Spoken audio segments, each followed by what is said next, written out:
ओम नमो भगवते वासुदेवाय।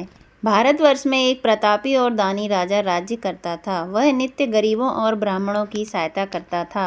यह बात उसकी रानी को अच्छी नहीं लगती थी। वह ना ही गरीबों को दान देती, ना ही भगवान का पूजन करती थी और राजा को भी दान देने से मना किया करती थी। एक दिन राजा शिकार खेलने वन को गए हुए थे तो रानी महल में अकेली थी। उसी समय बृहस्पति देव साधु के वेश में राजा के महल में भिक्षा के लिए गए और भिक्षा मांगी। रानी ने भिक्षा देने से इनकार किया और कहा, हे साधु महाराज, मैं तो इस दान पुण्य से तंग आ गई हूँ। मेरा पति सारा धन लुटाते रहते हैं। मेरी इच्छा है कि हमारा धन नष्ट हो जाए, फिर ना रहेगा बांस और ना बजेगी बांसुरी। साधु ने कहा, देवी तुम तो बड़ी विचित्र हो। धन संतान तो सभी चाहते हैं, पुत्र और लक्ष्मी तो पापी के घर भी होने चाहिए। यदि तुम्हारे पास अधिक धन है तो भूखों को भोजन दो, प्यासों के लिए प्याऊ बनवाओ, मुसाफिरों के लिए धर्मशालाएं खुलवाओ। जो निर्धन अपनी कुंवारी कन्याओं का विवाह नहीं कर सकते उनका विवाह करा दो। ऐसे और कई काम हैं जिनके करने से तुम्हारा यश लोक परलोक में फैलेगा। परंतु रानी पर उपदेश का कोई प्रभाव ना पड़ा। वह बोली, महाराज आप मुझे कुछ ना समझाएं, मैं ऐसा धन नहीं चाहती जो हर जगह बांटती फिरूं। साधु ने उत्तर दिया, यदि तुम्हारी ऐसी इच्छा है तो तथास्तु। तुम ऐसा करना कि बृहस्पतिवार को घर लीपकर पीली मिट्टी से अपना सिर धोकर स्नान करना, भट्टी चढ़ाकर कपड़े धोना। ऐसा करने से आपका सारा धन नष्ट हो जाएगा। इतना कहकर वह साधु महाराज वहां से आलोप हो गए। साधु के अनुसार कई बातों को पूरा करते हुए रानी को केवल 3 बृहस्पतिवार ही बीते थे कि उसकी समस्त धन संपत्ति नष्ट हो गई। भोजन के लिए राजा का परिवार तरसने लगा। तब एक दिन राजा रानी से बोला कि हे रानी, तुम यहीं पर रहो, मैं दूसरे देश को जाता हूँ, क्योंकि यहाँ पर सभी लोग मुझे जानते हैं, इसीलिए कोई छोटा कार्य नहीं कर सकता। ऐसा कहकर राजा परदेश चला गया। वहाँ वह जंगल से लकड़ी काट कर लाता और शहर में बेचता। इस तरह वह अपना जीवन व्यतीत करने लगा। इधर राजा के परदेश जाते ही रानी और दासी दुखी रहने लगीं। एक बार जब रानी और दासी को 7 दिन तक बिना भोजन के रहना पड़ा तो रानी ने अपनी दासी से कहा, हे दासी, पास ही के नगर में मेरी बहन रहती है, वह बड़ी धनवान है, तू उसके पास जा और कुछ ले आ ताकि थोड़ी बहुत गुजर बसर हो सके। दासी रानी की बहन के पास गई। उस दिन गुरुवार था और रानी की बहन उस समय बृहस्पतिवार का व्रत कथा सुन रही थी। दासी ने रानी की बहन को अपनी रानी का संदेश दिया, लेकिन रानी की बड़ी बहन ने कोई उत्तर नहीं दिया। जब दासी को रानी की बहन से कोई उत्तर नहीं मिला तो वह बहुत दुखी हुई और उसे क्रोध भी आया। दासी ने वापस आकर रानी को सारी बात बता दी। सुनकर रानी ने अपने भाग्य को कोसा। उधर रानी की बहन ने सोचा कि मेरी बहन की दासी आई थी परंतु मैं उससे नहीं बोली, इससे वह बहुत दुखी हुई होगी।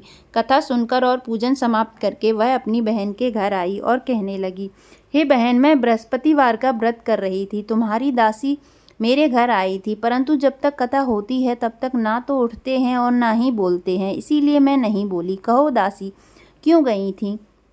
रानी बोली, बहन तुमसे क्या छिपाऊं, हमारे घर में खाने तक को अनाज नहीं था। ऐसे कहते कहते रानी की आंखें भर आईं। उसने दासी समेत पिछले 7 दिनों से भूखा रहने तक की बात अपनी बहन को विस्तार पूर्वक सुना दी। रानी की बहन बोली, देखो बहन, भगवान बृहस्पति देव सबकी मनोकामनाएं पूर्ण करते हैं। देखो शायद तुम्हारे घर में अनाज रखा हो।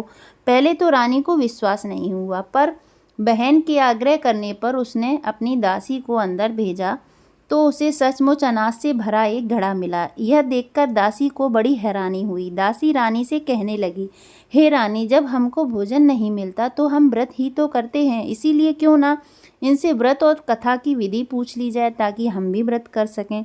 तब रानी ने अपनी बहन से बृहस्पतिवार के व्रत के बारे में पूछा।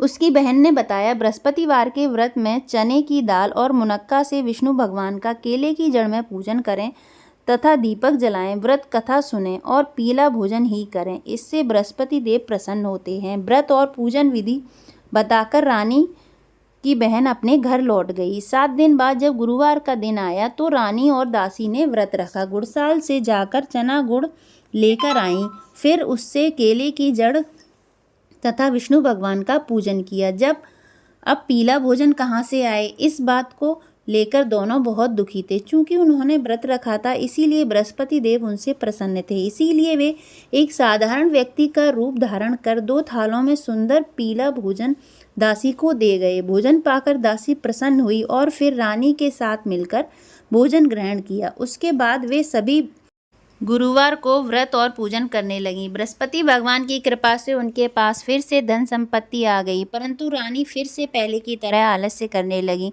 तब दासी बोली, देखो रानी, तुम पहले भी इस प्रकार आलस्य करती थी, तुम्हें धन रखने में कष्ट होता था, इस कारण सभी धन नष्ट हो गया, और अब जब भगवान बृहस्पति की कृपा से धन मिला है तो तुम्हें फिर से आलस्य होता है। रानी को समझाते हुए दासी कहती है कि बड़ी मुसीबतों के बाद हमने यह धन पाया है, इसीलिए हमें दान पुण्य करना चाहिए, भूखे मनुष्यों को भोजन कराना चाहिए और धन को शुभ कार्यों में खर्च करना चाहिए, जिससे तुम्हारे कुल का यश बढ़ेगा, स्वर्ग की प्राप्ति होगी, पितृ प्रसन्न होंगे। दासी की बात मानकर रानी अपना धन शुभ कार्यों में खर्च करने लगी, जिससे पूरे नगर में उसका यश फैलने लगा। बृहस्पतिवार व्रत कथा के बाद श्रद्धा के साथ आरती की जानी चाहिए। इसके बाद प्रसाद बांटकर उसे ग्रहण करना चाहिए। एक दिन राजा दुखी होकर जंगल में एक पेड़ के नीचे आसन जमाकर बैठ गया। वह अपनी दशा को याद करके व्याकुल होने लगा। बृहस्पतिवार का दिन था। एकाएक उसने देखा कि निर्जन वन में एक साधु प्रकट हुए। वह साधु वेश में स्वयं बृहस्पति देवता थे। लकड़हारे के सामने आकर बोले, हे लकड़हारे, इस सुनसान जंगल में तू चिंता मग्न क्यों बैठा है? लकड़हारे ने दोनों हाथ जोड़कर प्रणाम किया और उत्तर दिया, महात्मा जी, आप सब कुछ जानते हैं, मैं क्या कहूँ। यह कहकर रोने लगा और साधु को आत्मकथा सुनाई। महात्मा जी ने कहा, तुम्हारी स्त्री ने बृहस्पति के दिन बृहस्पति भगवान का निरादर किया है, जिसके कारण रुष्ट होकर तुम्हारी यह दशा कर दी है। अब तुम चिंता को दूर करके मेरे कहने पर चलो तो तुम्हारे सब कष्ट दूर हो जाएंगे और भगवान पहले से भी अधिक संपत्ति देंगे। तुम बृहस्पति के दिन कथा किया करो। 2 पैसे के चने मुनक्का मंगवाकर उसका प्रसाद बनाओ और शुद्ध जल से लोटे में शक्कर मिलाकर अमृत तैयार करो। कथा के पश्चात अपने सारे परिवार और सुनने वाले प्रेमियों में अमृत व प्रसाद बांटकर आप भी ग्रहण करो। ऐसा करने से भगवान तुम्हारी सब मनोकामनाएं पूरी करेंगे। साधु के ऐसे वचन सुनकर लकड़हारा बोला, हे प्रभु, मुझे लकड़ी बेचकर इतना पैसा नहीं मिलता जिससे भोजन करने के उपरांत कुछ बचा सकूं। मैंने रात्रि में अपनी स्त्री को व्याकुल देखा है। मेरे पास कुछ भी नहीं है जिससे मैं उसकी खबर मंगा सकूं। साधु ने कहा, हे लकड़हारे, तुम किसी बात की चिंता मत करो।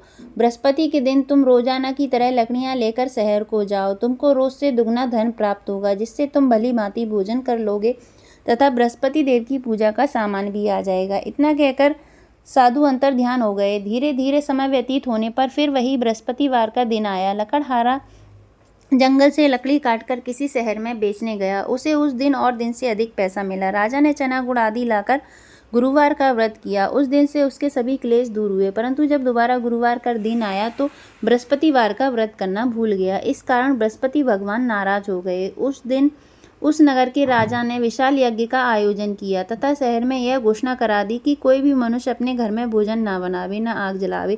समस्त जनता मेरे यहाँ भोजन करने आवे। इस आज्ञा को जो ना मानेगा उसे फांसी की सजा दी जाएगी। इस तरह की घोषणा संपूर्ण नगर में करवा दी गई।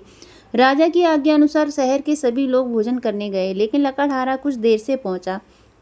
इसीलिए राजा उसको अपने साथ घर ले गए और ले जाकर भोजन करा रहे थे तो रानी की दृष्टि उस खूंटी पर पड़ी जिस पर उसका हार लटका हुआ था। वह वहां पर दिखाई ना दिया। रानी ने निश्चय किया कि मेरा हार इस मनुष्य ने चुरा लिया है और उसी समय सिपाहियों को बुलवाकर उसको कारागार में डलवा दिया। जब लकड़हारा कारागार में पड़ गया और बहुत दुखी होकर विचार करने लगा कि ना जाने कौन से पूर्व जन्म के कर्म से मेरे लिए यह दुख प्राप्त हुआ है, और उसी साधु को याद करने लगा जो कि जंगल में मिला था। उसी समय तत्काल बृहस्पति देव साधु के रूप में प्रकट हुए और उसकी दशा को देखकर कहने लगे, अरे मूर्ख, तूने बृहस्पति देव की कथा नहीं करी, इस कारण तुझे दुख प्राप्त हुआ है। अब चिंता मत कर। बृहस्पतिवार के दिन कारागार के दरवाजे पर 4 पैसे पड़े मिलेंगे। उनसे तू बृहस्पति देव की पूजा करना, तेरे सभी कष्ट दूर हो जाएंगे। बृहस्पति के दिन उसे 4 पैसे मिले। लकड़हारे ने कथा कही। उसी रात्रि को बृहस्पति देव ने उस नगर के राजा को स्वप्न में कहा, हे राजा, तुमने जिस आदमी को कारागार में बंद कर दिया है वह निर्दोष है, वह राजा है, उसे छोड़ देना। रानी का हार उसी खूंटी पर लटका है। अगर तू ऐसा नहीं करेगा तो मैं तेरे राज्य को नष्ट कर दूंगा। इस तरह रात्रि के स्वप्न को देखकर राजा प्रातःकाल उठा और खूंटी पर हार देखकर लकड़हारे को बुलाकर क्षमा मांगी और लकड़हारे को सुंदर वस्त्र आभूषण देकर विदा किया। बृहस्पति देव की आज्ञा अनुसार लकड़हारा अपने नगर को चल दिया। राजा जब अपने नगर के निकट पहुंचा तो उसे बड़ा आश्चर्य हुआ। नगर में पहले से अधिक बाग, तालाब, कुएं तथा बहुत सी मंदिर, धर्मशालाएं आदि बन गई हैं। राजा ने पूछा, यह किसका बाग और धर्मशालाएं हैं? तब नगर के सब लोग कहने लगे, यह सब रानी और बांदी के हैं। तो राजा को आश्चर्य हुआ और गुस्सा भी आया। जब रानी ने यह खबर सुनी कि राजा आ रहे हैं तो उन्होंने बांदी से कहा कि हे दासी, देख राजा हमको कितनी बुरी हालत में छोड़ गए थे। हमारी ऐसी हालत देखकर वह लौट ना जाए, इसीलिए तू दरवाजे पर खड़ी हो जा। आज्ञा अनुसार दासी दरवाजे पर खड़ी हो गई। राजा आए तो उन्हें अपने साथ लेवा लाई। तब राजा ने क्रोध करके अपनी रानी से पूछा कि यह धन तुम्हें कैसे प्राप्त हुआ है? तब उन्होंने कहा, हमें यह सब धन बृहस्पति देव के इस व्रत के प्रभाव से प्राप्त हुआ है। राजा ने निश्चय किया कि 7 रोज बाद तो सभी बृहस्पति देव का पूजन करते हैं, परंतु मैं प्रतिदिन दिन में 3 बार कहानी कहा करूँगा, रोज व्रत किया करूँगा। और अब हर समय राजा के दुपट्टे में चने की दाल बंधी रहती तथा दिन में 3 बार कहानी कहता। एक रोज राजा ने विचार किया कि चलो अपनी बहन के यहाँ हो आवें। इस तरह राजा निश्चय कर अपने घोड़े पर सवार हो अपनी बहन के यहाँ को चलने लगा। मार्ग में उसने देखा कि कुछ आदमी एक मुर्दे को लिए जा रहे हैं।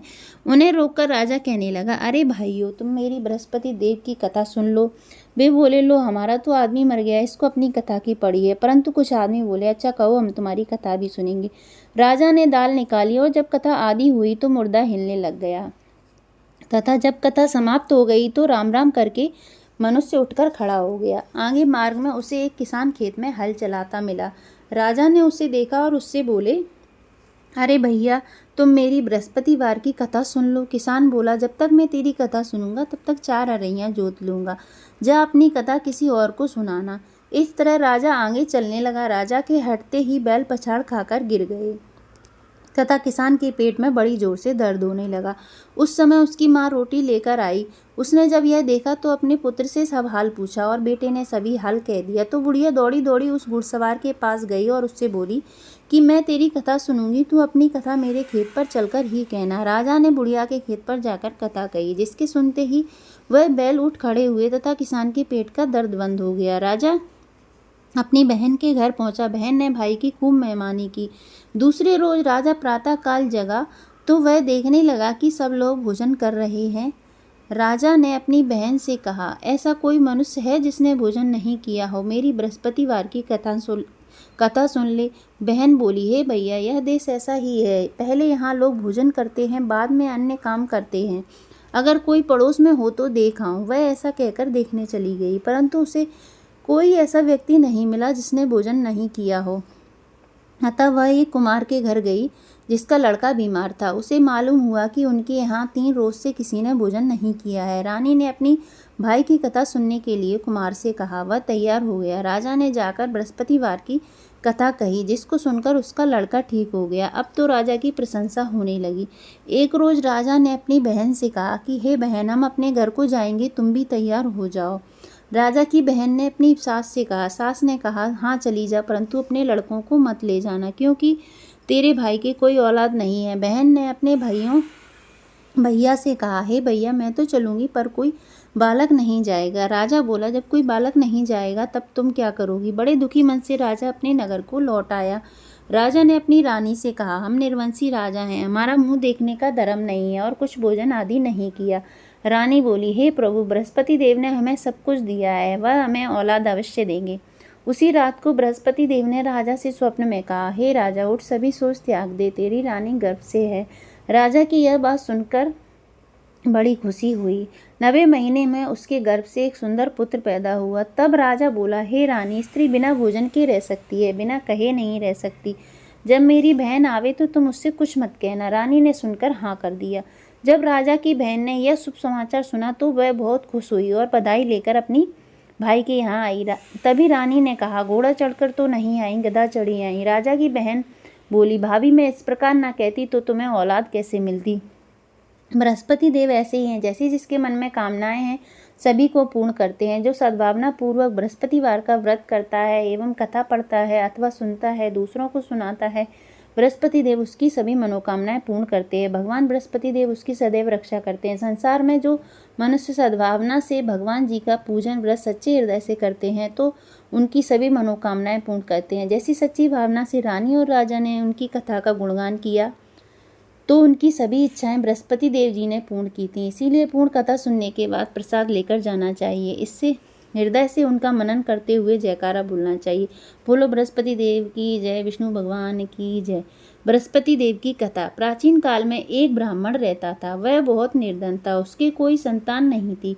उसकी स्त्री बहुत मलिनता के साथ रहती थी। वह स्नान ना करती, किसी देवता का पूजन ना करती। इससे ब्राह्मण देवता बड़े दुखी थे। बेचारे बहुत कुछ कहते किंतु उसका कुछ परिणाम ना निकला।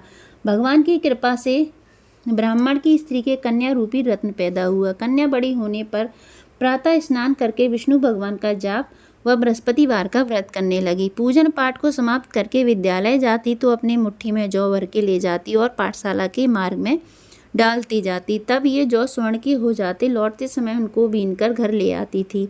एक दिन वह बालिका सूप में उस सोने के जौ को फटक कर साफ कर रही थी कि उसके पिता ने देख लिया और कहा, हे बेटी, सोने के जौ फटकने के लिए सोने का सूप होना चाहिए। दूसरे दिन बृहस्पतिवार था। इस कन्या ने व्रत रखा और बृहस्पति देव से प्रार्थना करके कहा, मैंने आपकी पूजा सच्चे मन से की हो तो मेरे लिए सोने का सूप दे दो। बृहस्पति देव ने उसकी प्रार्थना स्वीकार कर ली।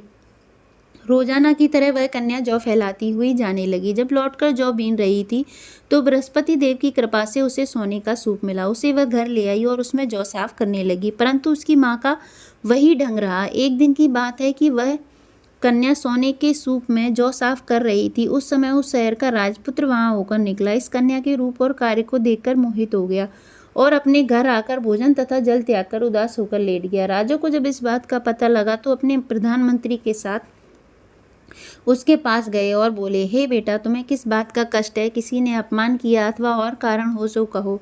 मैं वही कार्य करूंगा जिससे तुम्हें प्रसन्नता हो। अपने पिता की राजकुमार ने बातें सुनी तो वह बोला, मुझे आपकी कृपा से किसी बात का दुख नहीं है। किसी ने मेरा अपमान नहीं किया, परंतु मैं उस लड़की से विवाह करना चाहता हूँ जो सोने के सूप में जौ साफ कर रही थी। यह सुनकर राजा आश्चर्य में पड़ा और बोला, हे बेटा, इस तरह की कन्या का पता तुम ही लगाओ। मैं उसके साथ तेरा विवाह अवश्य करवा दूंगा। राजकुमार ने उस लड़की के घर का पता बतलाया। तब मंत्री उस लड़की के घर गए और ब्राह्मण देवता को सभी हाल बतलाया। ब्राह्मण देवता राजकुमार के साथ अपनी कन्या का विवाह करने के लिए तैयार हो गए तथा विधि विधान के अनुसार ब्राह्मण की कन्या का विवाह राजकुमार के साथ हो गया। कन्या के घर से जाते ही पहले की भांति उस ब्राह्मण देवता के घर में गरीबी का निवास हो गया। अब भोजन के लिए भी अन्न बड़ी मुश्किल से मिलता था। एक दिन दुखी होकर ब्राह्मण देवता अपनी पुत्री के पास गए। बेटी ने पिता की दुखी अवस्था को देखा और अपनी माँ का हाल पूछा। तब ब्राह्मण ने सभी हाल कहा। कन्या ने बहुत सा धन देकर अपने पिता को विदा कर दिया। इस तरह ब्राह्मण का कुछ समय सुखपूर्वक व्यतीत हुआ।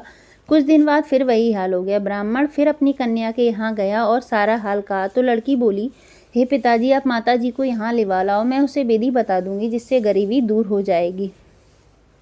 वह ब्राह्मण देवता अपनी स्त्री को साथ लेकर पहुंचे तो अपनी माँ को समझाने लगी, हे माँ, तुम प्रातः काल प्रथम स्नान आदि करके विष्णु भगवान का पूजन करो तो सब दरिद्रता दूर हो जाएगी। परंतु उसकी माँ ने एक भी बात नहीं मानी और प्रातःकाल उठकर अपनी पुत्री के बच्चों के जूठन को खा लिया। इससे उसकी पुत्री को बहुत गुस्सा आया और एक रात को कोठरी में से सभी सामान निकाल दिया और अपनी माँ को उसमें बंद कर दिया। प्रातःकाल उसे निकाला तथा स्नान आदि करा के पाठ करवाया तो उसकी माँ की बुद्धि ठीक हो गई और फिर प्रत्येक बृहस्पतिवार को व्रत रखने लगी। इस व्रत के प्रभाव से उसके माँ बाप बहुत ही धनवान और पुत्रवान हो गए और बृहस्पति जी के प्रभाव से इस लोक के सुख भोग कर स्वर्ग को प्राप्त हुए। बोलो विष्णु भगवान की जय। बोलो बृहस्पति देव की जय। आरती। ओम जय बृहस्पति देवा, स्वामी जय बृहस्पति देवा। छिन छिन भोग लगाऊं, कदली फल मेवा। ओम जय बृहस्पति देवा, तुम पूर्ण परमात्मा, तुम अंतर्यामी। स्वामी तुम अंतर्यामी, जगत पिता जगदीश्वर, तुम सबके स्वामी। ओम जय बृहस्पति देवा। चरणामृत निज निर्मल सब पातक हरता, स्वामी सब पातक हरता। सकल मनोरथ दायक कृपा करो भरता। ओम जय बृहस्पति देवा। तन मन धन अर्पण कर जो जन शरण पड़े, स्वामी जो जन शरण पड़े। प्रभु प्रकट तब हो करे आ करे द्वार खड़े।